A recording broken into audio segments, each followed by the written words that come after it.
Assalamualaikum warahmatullahi wabarakatuh. Halo teman-teman, perkenalkan nama saya Ayu Puspita Wulandari dengan NIM 215211256 dari kelas Manajemen Bisnis Syariah 1G. Baik, di sini saya akan menjelaskan sedikit mengenai lembaga keuangan sebagai pemenuhan tugas akhir semester mata kuliah dasar-dasar ekonomi Islam. Tahukah kalian apa itu lembaga keuangan? Lembaga keuangan adalah suatu institusi atau badan usaha yang bergerak di bidang jasa keuangan yang menghimpun aset dalam bentuk dana dari masyarakat lalu menyalurkan dana tersebut untuk pendanaan kegiatan ekonomi serta proyek pembangunan dengan mendapatkan keuntungan dalam bentuk bunga dengan presentasi tertentu dari dana yang disalurkan tersebut. Lalu, apa saja manfaat lembaga keuangan? Selanjutnya yaitu manfaat lembaga keuangan. Semua lembaga keuangan memiliki peranan dan manfaat bagi masyarakat. Nah, berikut ini adalah beberapa peran dan manfaat lembaga keuangan tersebut. Yang pertama yaitu pengalihan aset.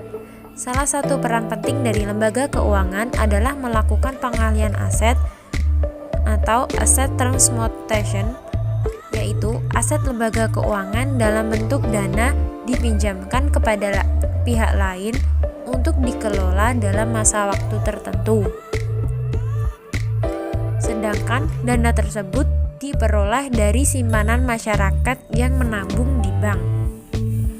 Manfaat yang kedua yaitu likuiditas. Ini peran lembaga keuangan berikutnya adalah berhubungan dengan likuiditas atau liquidity, yaitu kemampuan mendapatkan uang tunai saat diperlukan. Manfaat yang ketiga yaitu realokasi pendapatan. Manfaat lembaga keuangan lainnya adalah sebagai badan usaha yang dapat melakukan realokasi pendapatan atau income reallocation.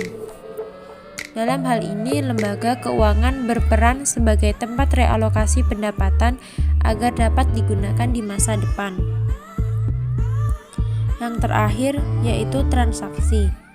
Lembaga keuangan memiliki peran penting dalam penyediaan jasa dan mempermudah transaksi moneter.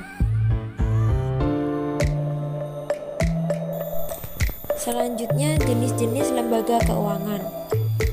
Yang pertama yaitu lembaga keuangan bank, yaitu suatu lembaga intermediasi keuangan yang umumnya memiliki kewenangan menerima dan meminjamkan uang serta menerbitkan suatu promes atau biasa dikenal dengan banknot.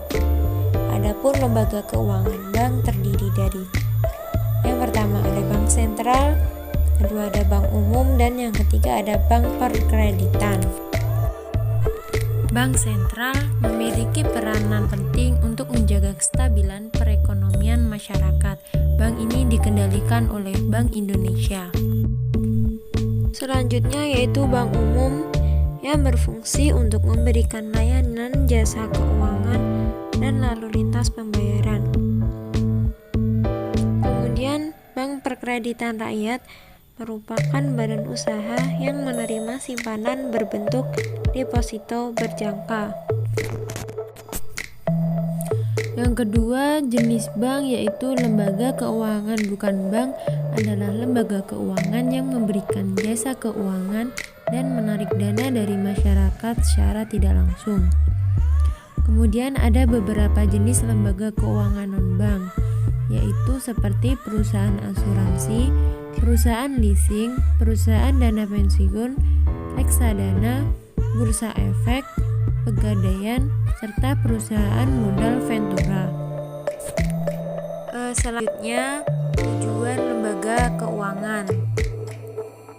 Berikut ini adalah beberapa tujuan lembaga keuangan, baik itu bank maupun non-bank. Yang pertama, bank menghimpun dana dari masyarakat dengan mengeluarkan dokumen berharga sehingga dana masyarakat lebih aman. Yang kedua, bank menyalurkan kembali dana yang terhimpun tersebut untuk digunakan dalam pembiayaan di bidang ekonomi dan pembangunan. Yang ketiga, bank memberikan bantuan modal dalam bentuk kredit kepada masyarakat atau perusahaan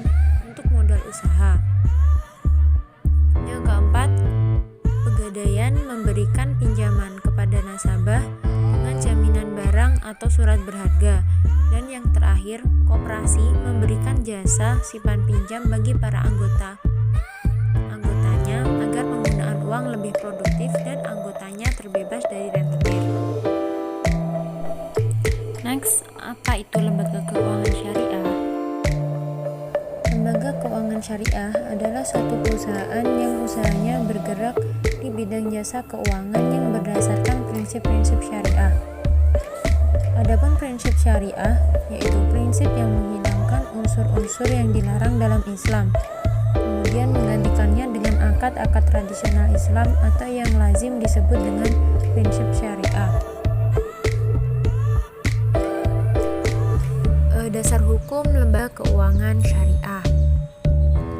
Dasar hukum lembaga keuangan syariah yang pertama yaitu Peraturan Ketua Bapepam dan LK nomor per 03-BL-2007 tentang kegiatan perusahaan pembiayaan berdasarkan prinsip syariah. Yang kedua yaitu Peraturan Ketua Bapepam dan LK nomor per 04-BL-2007 tentang akad-akad yang digunakan dalam kegiatan perusahaan pembiayaan berdasarkan prinsip syariah. Yang ketiga, Keputusan Ketua Bapepam dan LK nomor 130-BL-2006 tanggal 23 November 2006 yang dalam lamirannya memuat peraturan nomor 9.A.14 tentang penerbitan efek syariah. Selanjutnya, Keputusan Bapepam dan LK nomor Kap-131-BL-2006 tentang akad-akad yang digunakan dalam penerbitan efek syariah di pasar modal. Yang kelima yaitu Fatwa DSN MUI nomor 07-DSN MUI-4-2000 tentang pembiayaan mudharabah.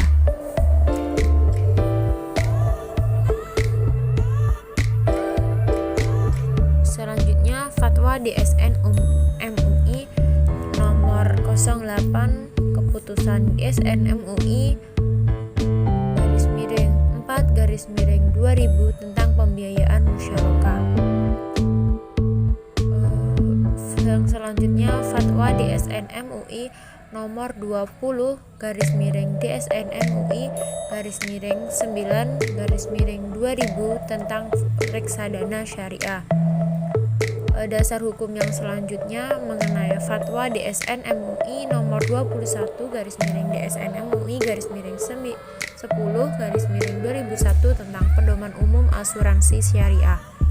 Dan dasar hukum yang terakhir yaitu Fatwa DSN MUI nomor 32 _DSN MUI _9-2002 tentang obligasi syariah. Nah, itu tadi dasar hukum lembaga syariah.